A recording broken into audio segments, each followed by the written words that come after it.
Masusi nang iniimbestigahan ang tangkang pag-hack sa website ng Philippine Army. Ayon kay Philippine Army Public Affairs Office Chief Colonel Louis Dema Alana, may mga tinitingnan na silang grupo na gumawa nito.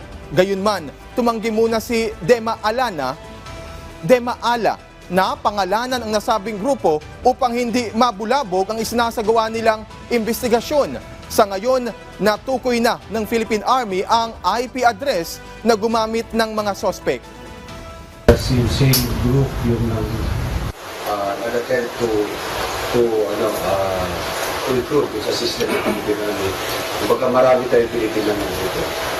Just to get the context nga doon sa kung ano yung identification natin, but the specifics, we cannot divulge on that because that's part of the investigation.